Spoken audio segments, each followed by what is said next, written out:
Hey everybody, welcome back to Ashes to Orchids, where we turn ashes into beauty and pain into purpose. I do appreciate everyone that's showing support, and if you do want to be a guest on the show, please let me know and we can get you scheduled.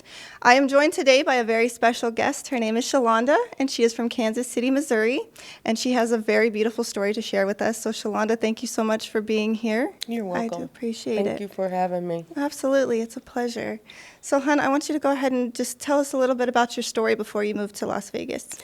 Well, before I moved to Las Vegas, I was in a relationship that ended up, when I came out here, ended up having me be human trafficked and didn't even realize that I was in a situation like that.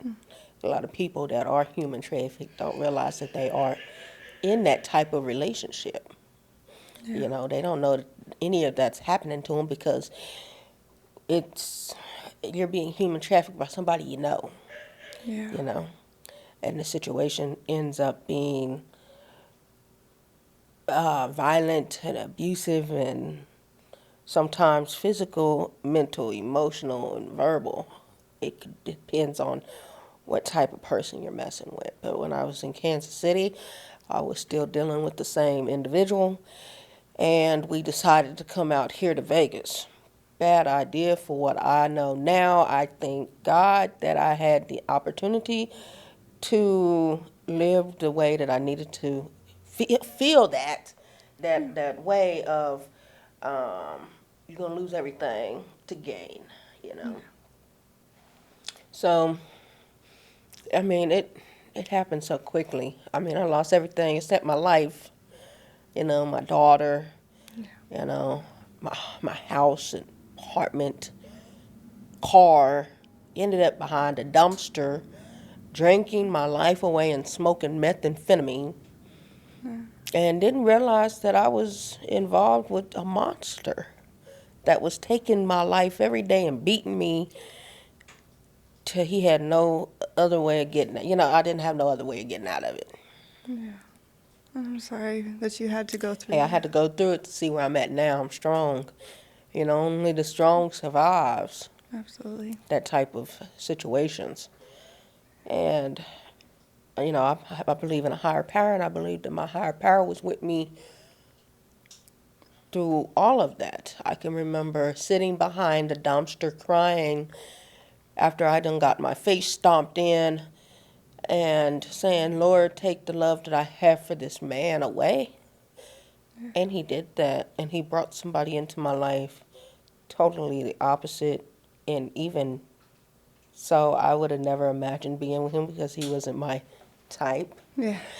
But I fell in love with him, and now I am in a better place in my life with boundaries. In my relationship with the narcissist, there was no boundaries, and that's how he took advantage of me. Yeah. And I became a doormat. Absolutely. I remember being in a car with him, and I had just got my braces done, and I remember being in a car with him, my baby in the back seat, and there was this lady that he picked up from nowhere, out of nowhere, to just give her a ride, and he ended up talking. We was riding down the street, and I think, if I'm not mistaken, it was Harmon, and he took my hand and started hitting him with himself with the hand, and I snatched my hand from him, and as soon as I did that, he punched me in my eye.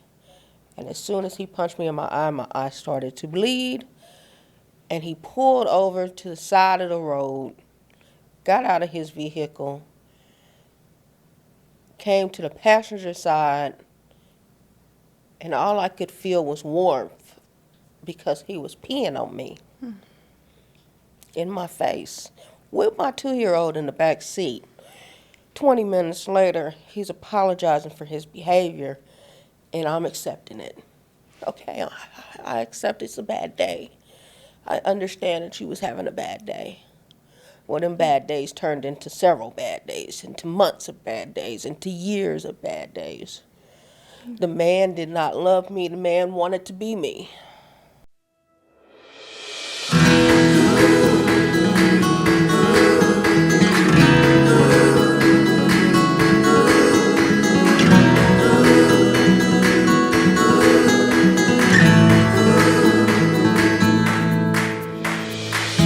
There were days where we thought we wouldn't make it out, but we stuck it out. Today's our day. Today's our day. There were nights we would fight, no end in sight, nothing was right. Tonight's our night. Tonight's our night. I'll fight for you until this life is over. There's no giving up here, babe. The man would wear my clothes. The man would have sex with trannies. The man would do whatever he wanted to do. And I had no idea he was doing this. No idea. When you are in a relationship with a psychopath or even a narcissist, and your family can see right through them, but you can't because you're blinded. It wasn't because I was blinded by love. I seen the red flags. I just ignored it. I thought the red flags would go away and they would potentially turn green. Yeah. But they didn't. They just became more and more red flags to the point where I felt worthless. Hearing the word worthless come out of his mouth to me every day, I became that person. When I looked in the mirror, I couldn't see me. I seen an ugly figure. I felt like I was under some kind of spell, some type of witchcraft or something. And you know, they say women do all these witchcraft, but men do too. Yeah. They will put a spell on you in a heartbeat. Yeah. And the things that he was saying and the things that he was doing when we was having intimacy, now I look back from it and I'm like, wow. I was cast up under a spell, and it was the only way of getting out of it was the good Lord. Yes. Amen. You know? Amen. Having to run for your life. I remember his mother. I was sitting in a hotel room hiding from him. The Red Roof Inn, a matter of fact, on Paradise. It used to be. It's no longer there anymore. It's apartment complexes. But his mother texted me and said, I know, because he could see every email, every text message that went through there, every messenger message, every Instagram message, because he had password to my social media. And she said, I don't care if he can see this or not. He's a demon, and you need to get your baby and run. Yeah. And I did not do it. I just believed in my heart that he was going to change. I gave him the benefit of the doubt, and I ended up changing like him. Changing and becoming a person of toxicity and being in a situation where I thought everything was normal, because if it wasn't us fighting and arguing and cussing and carrying on in front of our children, then I didn't think that it was normal. Because it's what you're used to. I became used to it. Yeah. I was looking back at pictures of me before I got with this monster, and I was like, he dimmed my light. There's some things that I was able to do that I'm no longer able to do anymore because of what happened to me mentally, you know. But I ended up being homeless. I remember being behind this building behind Owens and Lamb. And I remember drinking Fireball and getting drunk from this Fireball. And he was at the Jack in the Box with some girl. And I remember being able to take this gasoline, and I drenched everything that was behind it. And I had the lighter, and I was talking to myself, and I remember dropping the lighter and couldn't find it because it was dark outside. I was drunk, and I just gave up. And it wasn't me dropping the lighter and not being able to find it. It was because God hid the lighter from me. I couldn't find it. Yeah. I was going to set myself on fire. I remember being in front of, at the station, the Sunset Station, and I remember being on the car garage up at the top, and I was going to jump. And down at the bottom, when I was getting ready to do it, I was going to do it on live Facebook so everybody could see. And I looked down as I was getting up on top of the balcony. And I looked down, and at the bottom of the street, it said, "Stop." You know how it's written, "Stop," Those right signs, yeah. there? And Those I was signs like, will come whoa. Those were signs. from God, Yeah. yes. You know, I get signs every day, angel numbers and stuff, and I read them, and I keep going with my life because they are the reason why I am out of the situation that I am. It was a divine intervention with me, the way that I got out of that situation. Like I said, I was behind that building on Owens and Lamb, and it was like he came up to me, and it was like I looked at him. He saluted me for whatever reason. He wanted to salute me, and I had my bags packed, what I was taking with me, and I just instantly got up and walked away and did not look back. All right, so I'm still doing meth. I'm still going to my friend's house, taking showers. I'm doing this and that and the other. Sleeping on the bus, riding the bus from Charleston Pavilion all the way to Charleston to the end to get off and happen to sit in the cold for an hour and get back on the bus and ride up to Pavilion to sit in Summerlin because I had nowhere to go. And I was stuck. Yeah. Mind you, I had just lost my daughter to the temporary, my rights was severed. And I remember saying, I'm about to get my life clean. And he laughed at me like, you ain't going nowhere. He had poly in my house. He had different women. He was having sex with all these women. And I left. I left and I went to go be homeless because I didn't want to be in that. And he found me. But I remember also the very next day of me leaving, I got a phone. It's like I couldn't keep a phone with this man. I couldn't keep an ID. I couldn't keep anything because it was, the way it was set up was for me not to have that. I couldn't interact with my family without him knowing. I had to get permission to talk to my family. You know? And that control, what it does on our mental health, right? That's where I feel that when it comes to abuse, you don't know your self-worth because it's been torn down for so long. Mm-hmm. You know, they take away that light, like you mentioned. You know, they dim your light until there's just barely anything flickering.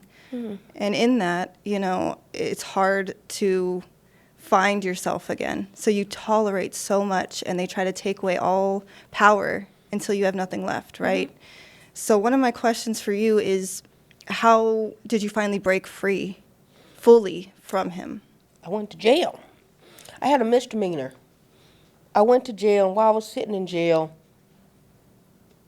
I remember going into the jail, on that city jail, and I remember happy. I had a cover over me. Mind you, I've been on the streets. I walked in there happy. Who walks into jail happy? You know what I'm saying? Yeah. And I didn't realize that this was going to be a turning point in my life. Mm-hmm. I had 40 days to sit in there because I had a battery that I had hit somebody with, because I'm very dangerous when it comes to me fighting women. Yeah. I'm dangerous, and I don't give a fuck about nothing, and especially when it comes to my man. You know what I'm saying? Very So I had walked in and was in there for 40 days, and I was talking to the ladies that was in there, and there was this program. They had a ton of programs, and I was like, fuck, I don't want to go back out there. You know, I don't want to go back out to this homeless shit, you know? And so I was like, I'm going to get it together. So I asked the judge, is there a possibility could I be in a program? I am schizoaffective, and I started taking my meds, and they put me in the mental health court program. I was in that program for 22 months. Mariah, may I say this? It saved my life. When I first got into that program, I did not want to give up on him. So I asked him to get into a, mind you, because I was still trying to find, maybe if he gets clean, he'll stop acting like he's acting. He played me so tough. When I got into that program, mind you, I never thought in a million years he was cheating on me. All these women that was getting into the program was coming up to me talking about, yeah, I remember you being with so-and-so while I was with so-and-so. I was like, I'm his baby mama. What's your name? Do you know his government name? Or you know him by what he called? Well, I know him by what? Well, you're not nobody to be even thinking about. I'm in a program now. I'm getting my life together. I took eventually. The only way he could contact me was through email. He was still talking about how I destroyed his family and took his kids and this, that, and the other. I changed my email. I didn't get on social media for 2 years. And I decided to change all numbers. But he found me. And he got in the program. And he got kicked out of the program once they seen. I was like, hey, he got to go. He the reason why I'm in here in the first place. But he ran off. He was still getting high. He wasn't ready. Now he's locked up somewhere. Lurking. And I know he lurking. But I don't care. I know how to say no. I'm strong enough now that if he was to come to me, you know what I'm saying, self-defense, you know, I'm not going to be just letting you hit on me and this, that, and the other. You're going to get your ass kicked because I don't like you. You're an enemy to me. I would never keep my daughter from him, though. You know what I'm saying? Because of the relationship that they had when he was sober. You know, she's a daddy's girl. And she doesn't need to or know what happened to me, and she maybe never know, because I don't want to dim that relationship that she has with him.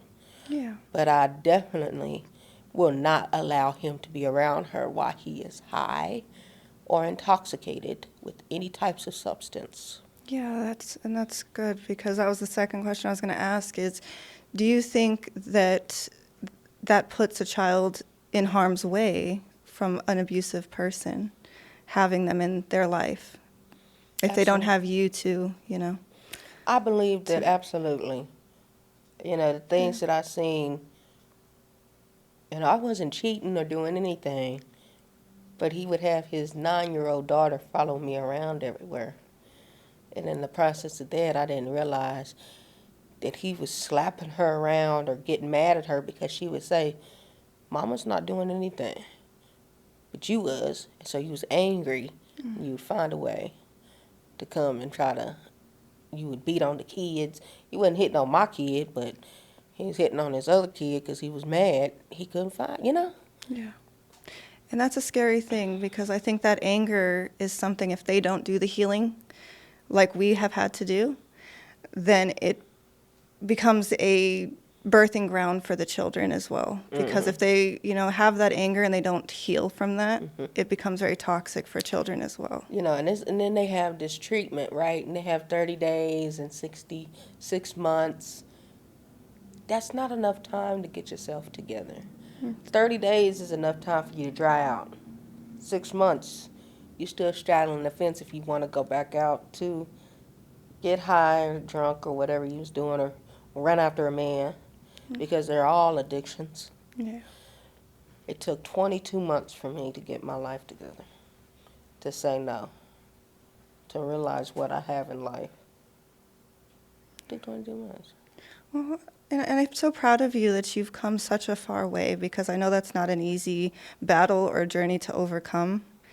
But be proud of where you are at this point in time, because God is amazing, and, you know, He will sit us down when we don't listen. I always give this advice now that I wish someone had given to me. When the harder or the tighter we clench on to things that aren't meant for us, God will pull it from us in one way or another. And sometimes that harshest lesson is the biggest blessing that we could ever experience, and the healing journey it's needed, because He wants us to love ourselves and see ourselves the way that He does. And when you come from toxic situations like that, you continue that cycle because you didn't know anything else. But who says that has to be your life or your story? It doesn't. So I think one of my questions for you is, what piece of advice would you give to other women who are still dealing with toxic relationships that maybe haven't left yet? You got to know your worth. You know, you can hear a person tell you you're worthless, you're nothing, you useless, you ugly, but you gotta know your worth. It took a lot after I got out of that situation. I had to do affirmations. I had to look myself in the mirror, and I still seen this ugly, dark figure that was over my body, and it wasn't me. It was the demon or whatever that he had on me, over me. The craft or whatever he had over me, and I could not see past that. But I finally realized I am worth something. I am enough. I am that bitch. I am me, And that's where I came. And you gotta know your worth. You gotta, if you gotta listen to it. Take the advice if you see it, because other people are not in the situation. They're outside looking in. You have to listen. Take that advice. If somebody see you in a situation where, you can't see it, but they can see it, and they saying you need to get the hell out. Get out. Yes. You know what I'm saying? Yes. Like, I just had a friend. She is literally in the county jail right now because she was in a domestic relationship with somebody, and she had all the opportunities to leave. The man was asleep. She killed him. Sat with that body for 5 days, and then she decided to set that house on fire. Now look at you. You're not sitting in there for self-defense. You're sitting in there on premeditated murder for the rest of your life. When you You're coulda locked just behind left. bars and he's gone. Yeah. It could have been me. I could have either killed him or he killed me. Yeah. And I'm thankful that I had enough sense to listen to my mind and listen to God when he was saying, it's time to go. Walk away and don't look back. It's like I could not look back. I don't know, it's like I was in some type of zone or something. I was just walking with that suitcase and I was going down Lamb. I didn't care. And he just guided those steps where he wanted He to. guided me right to where I need to be at right now. Yeah, and right now. I think that's the biggest lesson, is that forgiveness is so important, and it's not for the other person, it's for yourself. Because there's going to be a lot of negativity in everything. It's really about turning it into the positive and taking every lesson with a blessing, or as a blessing, because I think that there is a lot of toxicity, a lot of negativity, a lot of hate in the world, and it doesn't change if we don't change. It has to end with us, and that change and that positivity has to start with us. So you are a part of that journey, and I'm so blessed to know you and speak with you and understand, where you came from, because we resonate with each other in that way. Yeah. And that's a beautiful thing, because that's how God brings people together. Absolutely. And it's in the pain that we find our purpose. It is. It is. I found my purpose. Now I know what I need to be doing. I'm going to school. I'm in college. I'm getting my bachelor's degree in human services. I'm a community health worker, and I'm a peer support specialist intern right now. That's so nice. all of that is wrapped around recovery, helping another, and I may even, if I can find time, maybe go talk to some ladies and be a domestic violence advocate, because that's what they definitely need. They need somebody that knows how to. You can call me and I can help you get out. Yes. But you gotta want to go. You know what I'm saying? Yeah. You have your foot in the door and you have your other foot outside the door, and you don't want to go because you don't know how. Oh, he done froze my assets. He done took everything from me. Who gives a fuck? You can find your way out of there. Yes. Who cares? You can restart your life over. Yes. You know what I'm saying? Get away from him before he fuck around and kill you. Because that's exactly what's going to happen. It's so dangerous, and I think that's why it's important for women to have a safe exit strategy.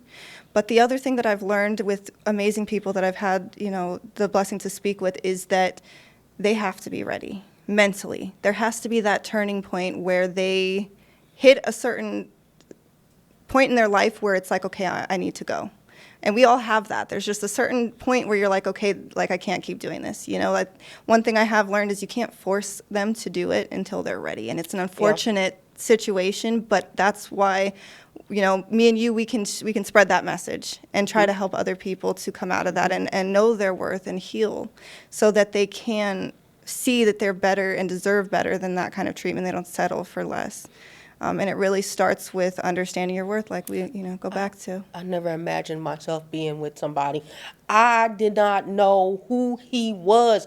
I grew up with him. Mind you, I've known him for 21 years. I grew up with him. I had businesses with him. You know what I'm saying? Yeah. He was my first love.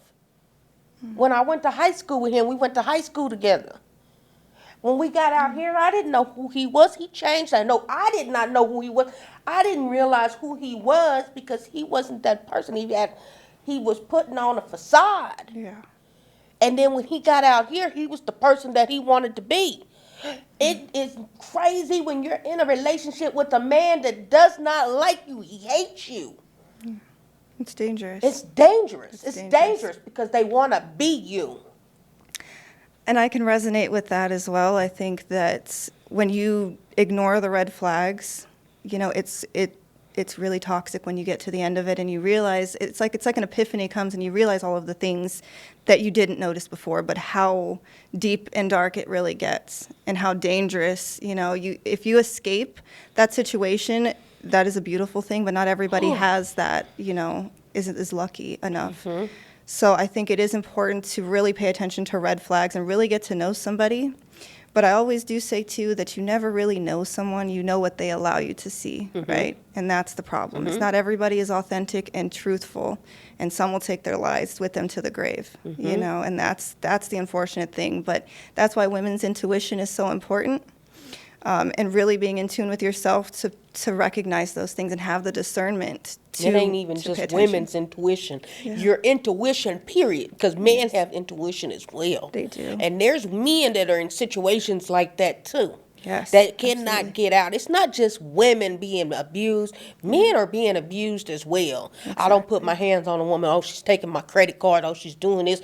But I love her. I don't know. Yeah. If there's a situation like that and you just do not feel comfortable being with this person anymore and you even get a thought in your mind that it's time to go, you better stop. Get shit and go. Don't even worry about having no clothes, none of that, because there's so many organizations out here that will help you get whatever you need until you get back to what you need to be at in a set of your life.